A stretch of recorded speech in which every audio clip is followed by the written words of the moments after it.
Hello there everyone and welcome to episode 24 of Mods for Monday. Before we get started with this mod showcase, I just wanted to ask, with all the rumours of a remake of the Elder Scrolls Oblivion circulating the internet, is this something that you are looking forward to? I for one am, but it does depend. So I hope that it's a proper remake, just like with all the Resident Evil remakes, and hopefully it's not just going to be a HD like remake. I hope they're actually going to redo it completely, but there have been a lot of rumours suggesting that it's going to be done using Unreal Engine 5, and a lot of things have been redone for this specifically. But again, these are all rumours, not a clue if any of this is true until we hear from Bethesda themselves. What do you think about this? Let me know in the comments below. But anyway, let's get into these mods for this week's showcase. The first mod is called Alteration Open, and this should, to be honest, it should have already been in the game from the start,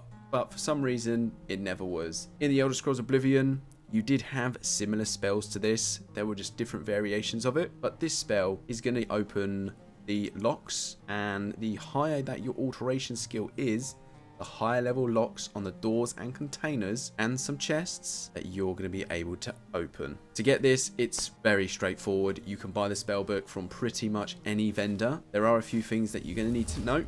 And if you do get caught using the spell, especially in the towns, you are going to get a bounty on your head. This kept happening to me quite a lot. Good thing about this spell is that when you do cast it, it makes no noise. So if you are sneaking around and trying to get into a house unnoticed, as long as you're hidden when you cast it, nobody's going to realize what you're doing. But basically, if you max out your alteration, you're going to be able to unlock the higher level locks. But it doesn't mean that every lock is going to open every time. There is just a higher percentage of a chance that things will open. So you may have to cast it a few times. For mod number 2, let's take a look at Scrib, the armoured Husky follower. Finding this companion is very easy, as they're just going to be sitting outside the main gates into Whiterun. Functions of this pet are very similar to the vanilla dog followers that you do get, apart from he now has his own follower framework.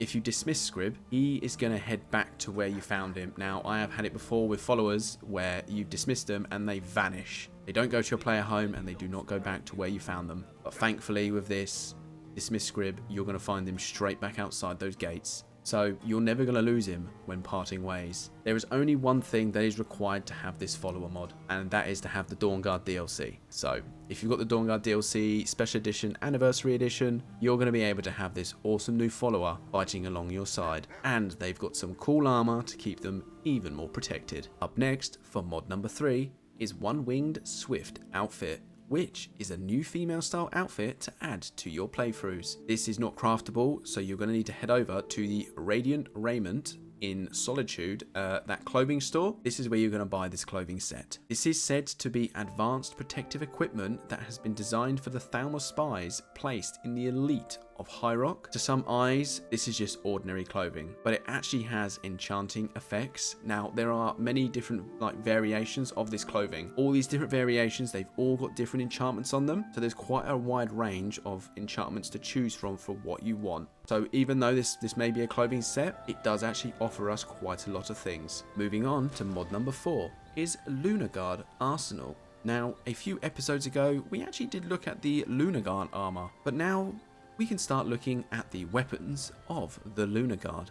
This specific mod will give us access to craft at the forge an ebony tiered Battleaxe that is inspired by the Khajiit race. At the moment, this is the first weapon out of a bunch more to come. The creator has also noted that although this may not technically be Battleaxe, but it has been inspired by a Chinese polearm weapon, the Guando. Really do hope I pronounced it right? Probably not, but that was my attempt. I for one think the creator has done an amazing job with this, especially with the blade and the glowing effects that it's got with it. Combine this with the armor, it's awesome, and you can easily tell that the weapon and this armor belong together. This next mod is called Obi's Common Outfit 3BA 2K. So this will add a lore-friendly, female-only clothing set that we're going to be able to craft at the forge. You will be able to make a hood, top, pants, and boots. It is a nice looking clothing set, but I didn't really expect the pants to be so shiny. Like, damn, they are really shiny. And I actually really do like the way the hood covers the face.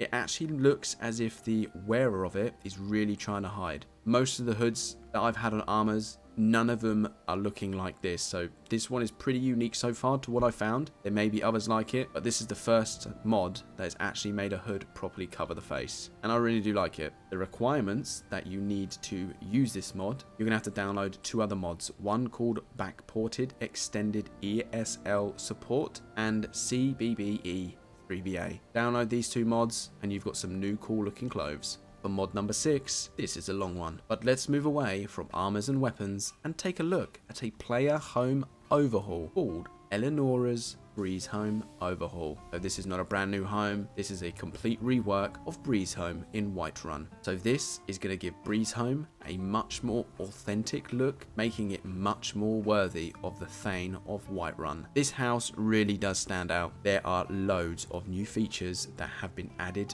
to this home with this mod, and I was actually blown away when I first entered it with everything that is now inside this place. It's impressive, but let's make a start on this. On the outside, you are going to find a place for us to plant things for our alchemy or even cooking.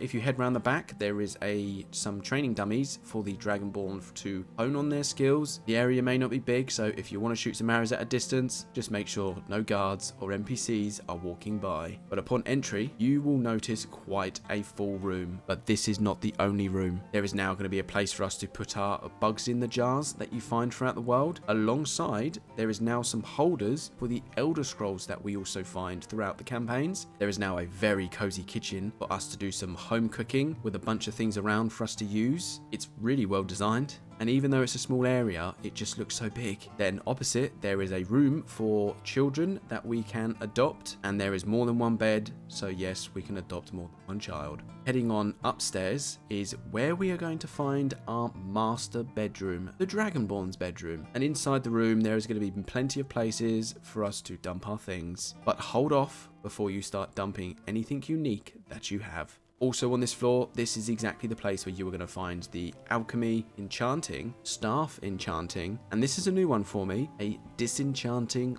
font. I was very confused when I saw this, but then I've never used one for a mod, but I have seen people playing Skyrim using something like this. But overall, it's just a cool thing to have. There is also a spare room up there for our followers to have, and there are places that you can put items that your follower can use, like weapons and armor, even potions and food. Also placed around the ground and the first floor, there are specific holders for most of the unique weapons and armors that we collect through our adventures. So we're talking about like unique weapons from quest lines, Daedric quest lines, things that we find. There are holders that are holding specific ones. When you hover over them, it will show their name. Also, there is now a mounted display where we can put all the dragon masks. Alongside, there are a bunch of Dwemer cubes that we also get throughout the game. There is now a place where we can put them, just so we can take a look. Oh, and yeah, this does not stop here, because I thought it was just the ground floor and the first floor, but I was wrong. There is a basement level as well. When we head down here, this is where we're going to find the forge. So any form of crafting, this is the place where we're going to do it. So we're talking creating our weapons and armors and even improving on them. But here's the interesting bit. Not only will we be working hard down here making this equipment, this is also a place of relaxation, as there is a sauna and a bathtub where we can just sit back and relax. There's also a wash basin where we're going to be able to actually change of how our character looks. So no more will we have to go to Riften to speak to that one individual to sort of recreate our character. We can now do it straight from our home. Moving on to the next few rooms, there are even more beds for even more followers and many more places for us to put our weapons and armor. I must say, this is quite the player home overhaul. This was done brilliantly, as there is so much that this place has in it. Every time I kept wandering around the place thinking, yep, I've got everything, I've noted everything down, I just kept finding more and more things that I hadn't noticed before. So please let me know in the comments below if there is something that I'd missed, because no doubt I have. But yeah, definitely a recommended player home to have if you're playing a modded playthrough. Mod number 7 is called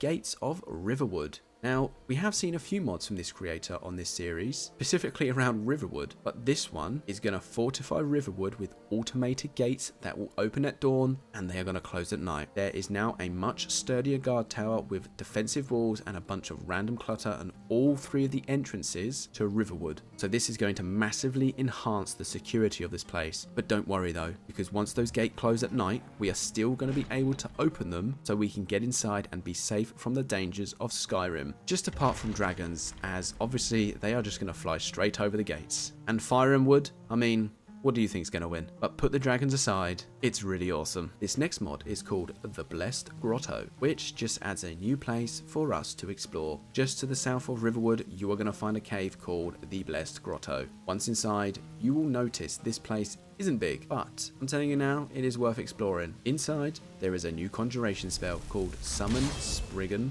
Matron. Oh, and this is going to be guarded by a Spriggan, so be prepared for, well, let's just say an easy fight. There is also inside a cooking station, and on the upper level is a bunch of random loot in some chests and satchels, a couple of bedrolls for us to rest before we leave. Oh, and up here, you do also get a nice view of the grotto. But yeah, this is just a mod adding even more to the game, just to keep giving us more reasons to go out and explore Skyrim. Or the final mod. This one is only a small one, and this is called Verdant Riverwood, which is going to add more flora around the town, just bringing it more to life and much more vibrant. But if I'm honest, I actually agree with what the creator has said on their page, that Riverwood really does lack flora, especially with this town being in the middle of a wooded area. So this mod it kind of makes sense. What they've even done is added mushrooms under the balconies where the sun doesn't shine, which is just a cool little addition. But there you have it, 9 mods for today's episode of Mods for Monday. Let me know down in the comments below what your favourite mod is in this selection, as I really would love to know. But anyway, thanks for stopping by and watching today's video. If you like what you see, please leave a like, consider subscribing to the channel, and I will see you all next week for another episode of Mods for Monday. Goodbye.